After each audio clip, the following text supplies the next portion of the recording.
For this discussion, we're supposed to talk about best practicing practices for teaching. I decided to do teaching adults online.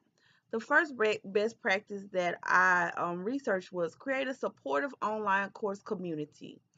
That means to just design the class with a balanced set of dialogues between student to student, lecturer to student, and just the student. And with the student, it would just be discussion and responses towards other students. Also, the instructor would need to make weekly coaching through announcements and explanations, interactions with the coach. It's up to the instructor and the actual student to have dialogues if there are any questions, comments, feedback on instructions or feedback on assignments that are due. It's it's the responsibility of the instructor and also the student. Um, According to JV Bolcher, using best practices can help develop confidence, comfort, and experience in online teaching.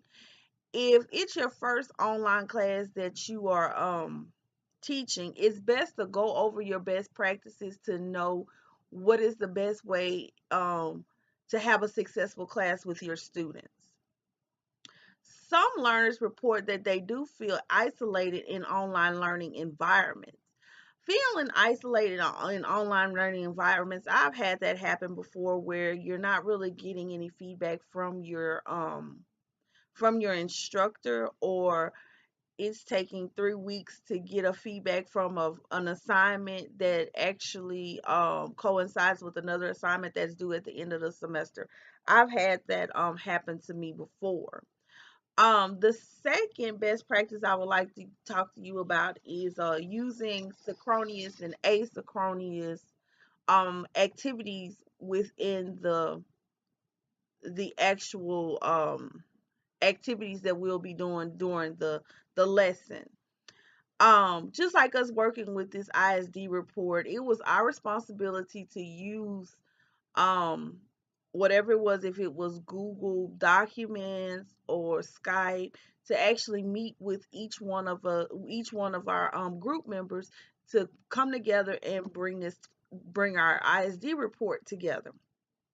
This was a challenge to me, and the reason why I say it was a challenge is because I'm on a different time zone than some of my other students. So we would kind of get the times mixed up, but when we got all that settled, everything ran really smoothly. I had a great group, and just shout out to the iPad group that did the ISD report together. And really with synchronous or asynchronous, it gives us a real time solving and question and answer time to brainstorm when we're doing reports. And in order to be successfully particular in these environments, students must be engaged in student learning in non-traditional classrooms and major factors in learning outcomes. It's up to the student to know the outcomes from the teacher on what they're expecting us to do. It's very important for us to know what our outcomes will be.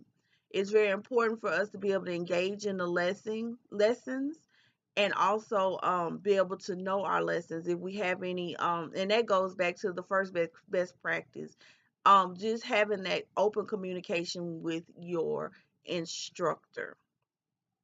Those are the two best practices that I thought were really important. And have a good night, and good luck on finals.